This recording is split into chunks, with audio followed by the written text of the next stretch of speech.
کی برائی بیان کرنا فرض ہے، ان کی دعوت کھانا حرام ہے، ان کے وہاں جانا حرام ہے، ان سے ملنا حرام ہے، ان کو اپنے وہاں بلانا حرام ہے، ان سے نکاح کرنا حرام ہے، ان کی مجلس میں شامل ہونا حرام ہے۔ اور ایک طرف کہنا یہ ہے رد نہیں ہوگا، دوسری طرف مسلک اعلیٰ حضرت ابھی یہ تعلیم اعلیٰ حضرت نہیں ہے۔ ہم کسی قاضی کو نہیں مانتے، ہم فتاوی رضویہ کو مانتے ہیں۔ فتاوی رضویہ سے ہٹے، پیر پیر نہیں، عالم عالم نہیں، رہبر رہبر نہیں، مفتی مفتی نہیں، قاضی قاضی نہیں۔ معبودان باطلہ کو بھی اللہ تبارک و تعالیٰ نے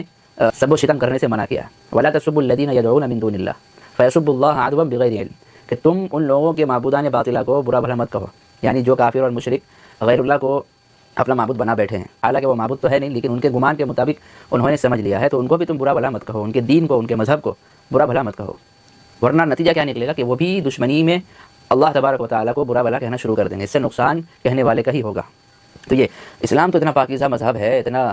نرم اور نازک مذہب ہے، جو صحیح چیز سکھاتا ہے کہ بھائی تم غیر جو بالکل حقدار ہے اس چیز کا کہ اسے غلط قرار دیا جائے، لیکن پھر بھی سب و شتم اور اس کے متعلق زبان درازی کرنے سے بھی منع کیا گیا۔ اس نے کہا کہ برائی بیان کرنا فرض ہے، تو میرا سوال ہے کہ آپ دلیل پیش کرو،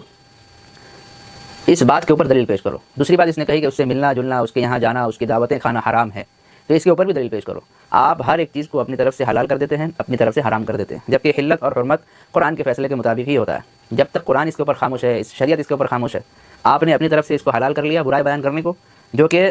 فی نفسی ہی حرام ہے، اور جو چیز حلال ہے اس کو اپنی طرف سے حرام کر دیا۔ بدعت بالائے بدعت، یہ اسے کہتے ہیں گمراہی۔ جب ایسے لوگ